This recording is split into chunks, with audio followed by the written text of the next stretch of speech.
Hello friends, welcome to Bibi English tutorial. আমি বন্দনা। বন্ধুরা, দৈনন্দিন জীবনে আমরা যখন স্পোকেন ইংলিশে কথা বলি তখন আমাদের এরকম অনেক বাক্যকে ফেস করতে হয় যার মানে বাধ্যতা বোঝায়। যেমন আমাকে রাত জেগে পড়তে হয়। আমার এক দিদি আছে, মানে মাকে সাহায্য করেন। দিদি বলেন সুগার আছে দিদি, তাই প্রতিদিন উচ্ছে সেদ্ধ দিয়ে খেতে হয়। উচ্ছে সেদ্ধ দিয়ে ভাত খেতে হয়, মানে উচ্ছে সেদ্ধ খেতে ইচ্ছে করে না, তাও খেতে হয়। রাত জেগে পড়তে ইচ্ছে করে না, তাও পড়তে হয়।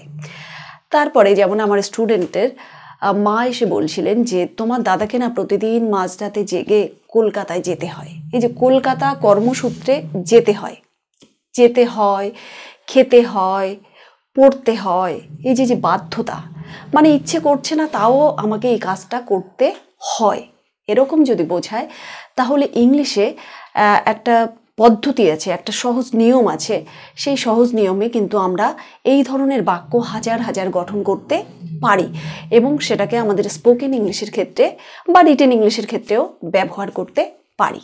তো চলুন বন্ধুরা, আজকের ক্লাসে কর্তব্য বা বাধ্যতা বোঝাতে এই নিয়ম ফলো করে আমরা কিন্তু বাক্য তৈরি করতে পারি। দেখুন, প্রথমে হচ্ছে সাবজেক্ট। সাবজেক্ট মানে কর্তা। প্রথমে দেব সাবজেক্ট, সাবজেক্টের বাংলা মানে কর্তা। তারপরে বি ভার্বের রূপ। বি ভার্বের কিন্তু 5টা রূপ রয়েছে, বর্তমানকালের 3টে রূপ আর অতীতকালের 2টো রূপ। মোট কথা বি ভার্বের 5টা রূপ। তারপরে রয়েছে টু, টুটা যোগ করতেই হবে। টু এর পরে আসবে মেইন ভার্ব বা মূল ভার্ব। এখানে কিন্তু সাবজেক্ট, সব বাক্য পৃথিবীতে যত বাক্যই তৈরি করি না কেন আমাদের কিন্তু সাবজেক্ট ভার্ব অবজেক্ট এই প্যাটার্ন ফলো করতে হয়। অবজেক্ট থাকতেও পারে কোনো বাক্যে, অবজেক্ট নাও থাকতে পারে, অর্থাৎ কর্ম থাকতেও পারে নাও থাকতে পারে, কিন্তু সাবজেক্ট আর ভার্ব মাস্ট। তাহলে আমি একটু পাশে একটু লিখে দিয়ে, আমরা যে কোনো বাক্য তৈরি করতে গেলে আমাদের লাগবে subject plus verb plus object. অবজেক্টটা কম্পালসারি নয়, থাকতেও পারে নাও থাকতে পারে, কিন্তু সাবজেক্ট আর ভার্ব থাকতেই হবে। যেমন ধরুন, তাহলে এখানে আমি যে বলেছিলাম যে করতে হয়, যেতে হয়, খেতে হয়, আমি একটা সুন্দর ছক করেছি। সেই ছকটার মাধ্যমে কিন্তু বুঝতে আমাদের সুবিধে হবে। যেমন আমি যদি বলি আমাকে যেতে হয়, তোমাকে যেতে হয়, তাকে যেতে হয়, তাদেরকে যেতে হয়। এবার প্রশ্ন হতে পারে যে যাওয়া, গো ভার্বটাই, এই ভার্বটাই কেন ইউজ করা হচ্ছে বারে বারে? আমি একটা ভার্ব দিয়ে 5টা বাক্য তৈরি করলাম, আপনারা ওই মেইন ভার্বের জায়গায় অর্থাৎ গো এর জায়গায় রিড বসাতে পারেন, ইট বসাতে পারেন। রিড মানে বই পড়া, ওই যে রাত জেগে পড়তে হয় বলেছি। খেতে হয়, উচ্ছে সেদ্ধ খেতে ইচ্ছে করে না তাও খেতে হয়। ইট মানে খাওয়া। আমরা কিন্তু ভার্ব একটা জায়গায় অন্যটা বসাতেই পারি, কিন্তু নিয়মটা একই থাকবে। দেখুন, আমাকে যেতে হয়, এই 3টে এম ইজ আর, এই 3টে হচ্ছে বর্তমান কালের রূপ। এই 3টে হচ্ছে বর্তমান কালের রূপ। আমি একটুখানি ছোট্ট করে বর্তমান কথাটা এখানে লিখে দিই, মানে বি ভার্বের বর্তমান কালের রূপ হচ্ছে এই 3টে, আর অতীত কালের রূপ হলো এই 2টো। এখানেও আস্তে ছোট্ট করে একটু অতীত কথাটা লিখে দিই। কিন্তু দিনের শেষে আমাদের জানতে হবে যে বি ভার্বের মোট 5টা রূপ। তাহলে আমাকে যেতে হয়, I am to go, I. এবার দেখুন সাবজেক্ট লিখেছি, আমি এই প্যাটার্নটা ফলো করেছি কারণ সাবজেক্ট এগুলো সব যে subject, I, Ram, you, she, they, এগুলো সাবজেক্ট। আর বি ভার্বের রূপ বলেইছি। আর টু, এখানে একটাই টু, কিন্তু এই টুটা 5টা বাক্যর ক্ষেত্রেই কমন থাকবে।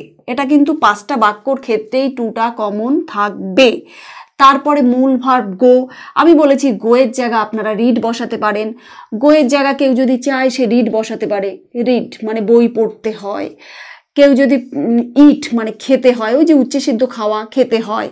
এখানে মেইন ভার্ব বা মূল ভার্ব যে কোনো কিছু বসানো যেতে পারে। মূল ভার্বের প্রথম রূপ অর্থাৎ ফার্স্ট ফর্ম। এবার আমি বাক্যগুলো বলছি। আই অ্যাম টু গো, আমাকে যেতে হয়। রাম ইজ টু গো, রামকে যেতে হয়। ইউ আর টু গো, তোমাকে যেতে হয়। এই গেল হলো বর্তমান কাল দিয়ে 3টে বাক্য তৈরি, এবং সেই বাক্যগুলোর ভিতরে একটা ফোর্স আছে, একটা ইন্টারনাল ফোর্স আছে, অর্থাৎ জোর করা, যে ইচ্ছে করছে না তাও যেতে হচ্ছে। এবার দেখুন, আমি গো এর জায়গায় আপনি যদি বলেন শুধু একটা দিয়ে কেন, আরো কিছু হোক, তাহলে রিডটা বসাতে পারি। সেক্ষেত্রে আমাকে কি করতে হবে, I am to read, I am to read, আমাকে পড়তে হয়। রাম ইজ টু রিড, রামকে পড়তে হয়। ইউ আর টু রিড, তোমাকে পড়তে হয়। এটা গেল রিড দিয়ে। এবার যদি বলে ওই যে সে উচ্চসেদ্ধ বা তিতো খেতে হয়, সে ইট মানে খাওয়া, তো ইট দিয়ে করি। আই এম টু ইট, আমাকে খেতে হয়। রাম ইজ টু ইট, রামকে খেতে হয়। এবার যেটা খেতে হয়, প্রশ্ন হতে পারে যে খেতে হয় সেটা কোথায় লিখবো, ওই যে পাশে লেখা যেতে পারে রিমেইনস, ওই যে অবজেক্ট, অবজেক্ট হিসেবে আমাকে কি খেতে হয়, তখন ওই কিটা কিন্তু লাস্টে লেখা যেতে পারে। আমি মূল স্ট্রাকচারটা বোঝাচ্ছি। তারপরে তোমাকে খেতে হয়, you are to eat, you are to eat, তোমাকে খেতে হয়। তার মানে আমি মুখে আরেকবার করে বলে দিই, আই এম টু গো, আমাকে যেতে হয়। রাম ইজ টু গো, রামকে যেতে হয়। তারপরে রয়েছে ইউ আর টু গো, তোমাকে যেতে হয়। তারপরে রিড দিয়ে, আই এম টু রিড, আমাকে পড়তে হয়। রাম ইজ টু রিড, রামকে পড়তে হয়। ইউ আর টু রিড, তোমাকে পড়তে হয়। তারপরে আরেকটা বাক্য ইট দিয়ে, আই এম টু ইট, আমাকে খেতে হয়। রাম ইজ টু ইট, রামকে খেতে হয়। ইউ আর টু ইট, তোমাকে খেতে হয়। তাহলে বর্তমান কাল দিয়ে যে বাক্যগুলো সেগুলো কিন্তু আমি বোঝাতে পারলাম আশা করি। এবার অতীতকালে, এবার হচ্ছে এই যে বি ভার্বের অতীতকালের রূপ দিয়ে দুটো বাক্য করব। সেটা হচ্ছে শি ওয়াজ। দেখুন মূল ভার্ব কিন্তু কিছুতেই বদলাবে না, অর্থাৎ এই টু আর গো যেরম ছিল সেরমই থাকবে। শি ওয়াজ টু গো, তাকে যেতে হয়েছিল, আমি লিখে দিয়েছি এখানে তলায়। শি ওয়াজ টু গো, তাকে, এর বাংলা হবে তাকে যেতে হয়েছিল। তাকে শি ওয়াজ টু গো যদি আমি পূর্ণ বাক্যে লিখে দিই, তখন শি ওয়াজ টু গো, তাকে যেতে হয়েছিল। তারপরে দে ওয়ার টু গো, তাদেরকে যেতে হয়েছিল। দেখুন এই ওয়াজ টু গো, এটা হচ্ছে মূল চালিকা শক্তি। দে ওয়ার টু গো, তাদেরকে যেতে হয়েছিল, আমি যদি লিখে দিই দে ওয়ার টু গো, তাদেরকে যেতে হয়েছিল। তার মানে এই নিয়মটা কিন্তু বুঝলে আমরা এই নিয়ম ফলো করে কিন্তু অনেক বাক্য তৈরি করতে পারি। তারপরে দেখুন এই তো গেল গো। এবার যদি বলেন যে আপনি রিড দিয়ে করুন, তাহলে গোর জায়গা আমি রিড লিখতে পারি, এখানে অবলিক দিয়ে দিয়ে। মূল ভার্ব তো কোনো ব্যাপার না, মূল ভার্ব আমি একটা জায়গা অন্যটা বসাতেই পারি। দেখুন শি ওয়াজ টু গো, এইটা না তাকে যেতে হয়েছিল, এইটা না বলে আমি বলতে পারি শি ওয়াজ টু রিড, তাকে পড়তে হয়েছিল। ডাক্তার বলেছে যে এখন ওই পরীক্ষার আগে, মাধ্যমিক উচ্চ মাধ্যমিক পরীক্ষা আছে সামনে, এই পরীক্ষার আগে মানে সারা বছর পড়লাম না, পরীক্ষার আগে 18-19 ঘন্টা পড়লে শরীর ন্যাচারালি সাপোর্ট করবে না, কিন্তু সেই স্টুডেন্ট বলছে আমাকে পড়তে হয়েছিল, অর্থাৎ আমাকে না পড়ে কিন্তু পারিনি, পড়তে হয়েছিল। শি ওয়াজ টু রিড, তাকে পড়তে হয়েছিল। তারপরে শি ওয়াজ টু ইট, তাকে খেতে হয়েছিল। ঠিক আছে, তেমনিভাবে আমরা বলতে পারি দে ওয়ার টু গোর জায়গা লিখতে পারি দে ওয়ার টু রিড, তাদেরকে পড়তে হয়েছিল। দে ওয়ার টু ইট, তাদেরকে খেতে হয়েছিল। তার মানে মূল প্যাটার্নটা কিন্তু সহজ, এবং ওটা বুঝলে কিন্তু আমাদের বাক্য তৈরি করতে কোনো অসুবিধে হওয়ার কথা না। এরপরে আমরা এগুলো এখানে যেমন বাংলা বেশি লেখা হয়নি, মোটামুটি মূল নিয়মটা বোঝানো হয়েছে, নিয়মের পরেই ফোকাস করা হয়েছে। এরপরে আমরা যেটা করব সেটা হচ্ছে বাংলা লিখে দিয়ে তলায় তলায় ইংলিশ করা, তাহলে কিন্তু আমাদের আরও বুঝতে বেশি সুবিধে হবে। আমাকে স্নান করতে হয়, শীতকাল, ইচ্ছে করে না, মনে হয় যেন একটু লেট করে করি বা কষ্ট হয় করতে, তবুও যে স্নান করতে হয়, দেখুন বাধ্যতা। আমাকে স্নান করতে হয়। I am to bathe, I am to, I am two হচ্ছে সাহায্যকারী ভার্ব আর মূল ভার্ব হচ্ছে বেদ, অর্থাৎ স্নান করা। তোমাকে স্নান করতে হয়, you are to bathe, you are to. আর দেখুন আমি সচেতনভাবে 3টে বাক্য দিয়েছি, যাতে আই এর পরে কি বসবে, অ্যাম টু, ইউর পরে কি বসবে, আর টু। কোনো থার্ড পার্সন বা কোনো ব্যক্তি থাকলে, হি সি থাকলে তারপরে কি বসবে? Is to. এখানে আমি রূপম দিয়েছি, রূপমের জায়গায় যদি হি থাকতো, রূপমের জায়গায় যদি সি থাকতো, রূপমের জায়গায় রহিম, রাম, যে কেউ থাকলে কিন্তু ইজ টু বসবে। তাহলে তোমাকে স্নান করতে হয় এটা বলেছি, ইউ আর টু বেদ। রূপমকে স্নান করতে হয়, রূপম ইজ টু বেদ। এই যে বাধ্যতা, মনে হয় যেন একটু লেট করে করলে ভালো হতো বা কষ্ট হচ্ছে, তাও করতে হবে, যতই শীত হোক না কেন আমাকে স্নান করতে হবেই। এই যে বাধ্যতা বা একটা কর্তব্য নিজের প্রতি নিজের, সেই জন্য কিন্তু এখানে am to is to are to বসবে।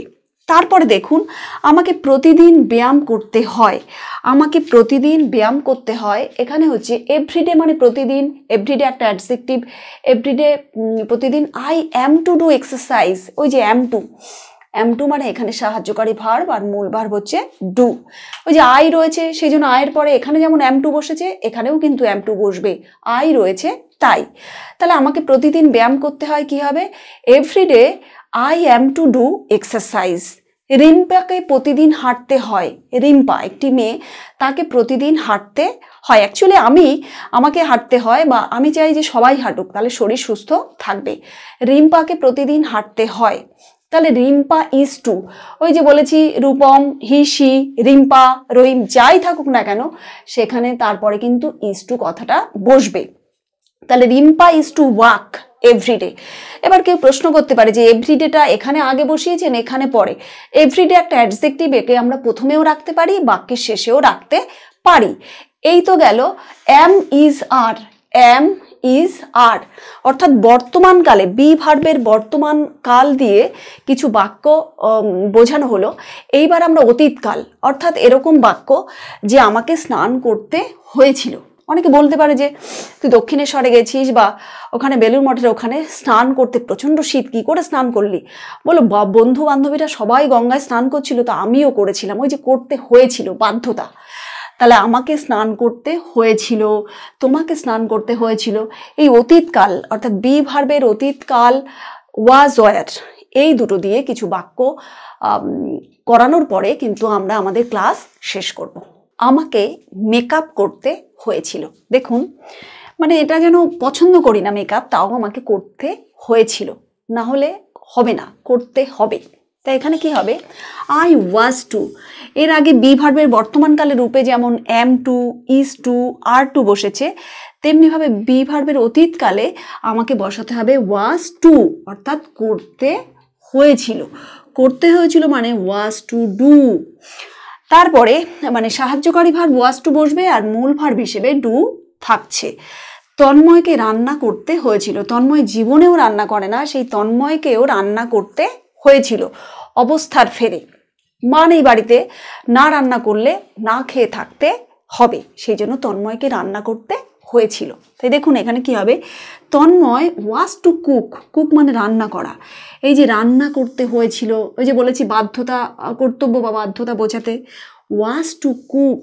তারপরে আমাদেরকে খুব সকালে উঠতে হয়েছিল, আমাদেরকে খুব সকালে উঠতে হয়েছিল, অর্থাৎ না উঠলে আমরা কিন্তু নির্দিষ্ট সময়ের ভিতর রেডি হয়ে সেই জায়গাটায় যেতে পারবো না। তাই আমাদের খুব সকালে উঠতে হয়েছিল। এটা কি হবে? উই ওয়ার টু, এই যে were to wake up, were to wake up, আমাদেরকে এই যে সকালে ওঠা, সকালে উঠতে হওয়াটা বা সকালে উঠতে হয়েছিল, এটা বোঝানোর জন্য ইংলিশে আমাকে লিখতে হবে ওয়ার টু সাহায্যকারী ভার্ব আর মূল ভার্ব হচ্ছে ওয়েক আপ। একসঙ্গে হচ্ছে ওয়ার to wake up at the very early morning. Early morning মানে খুব সকালে। রিঙ্কু এবং টিঙ্কুকে 5 কিলোমিটার হাঁটতে হয়েছিল। আমি কিলোমিটারকে সংক্ষেপে লিখেছি কিমি, 5 কিমি হাঁটতে হয়েছিল। এটার ইংলিশটা কি হবে? রিঙ্কু অ্যান্ড টিঙ্কু, অর্থাৎ রিঙ্কু এবং টিঙ্কুকে ওয়ার টু ওয়াক, যেহেতু বহু বচন, ওয়ার টু ওয়াক হাঁটতে হয়েছিল। কত কিলোমিটার হাঁটতে হয়েছিল? 5 কিলোমিটার, 5 কিলোমিটার। তো বন্ধুরা, কর্তব্য বা বাধ্যতা বোঝাতে এই যে বি ভার্ব দিয়ে বাক্য গঠন করা আজকে আমরা শিখলাম। এই ক্লাসটা আপনাদের কেমন লাগলো কমেন্ট সেকশনে কমেন্ট করে জানাবেন। ভালো লাগলে লাইক করবেন, সাবস্ক্রাইব করে পাশে থাকবেন, নোটিফিকেশন বেলটি অবশ্যই অন রাখবেন। সকলে ভালো থাকবেন। Thanks to all.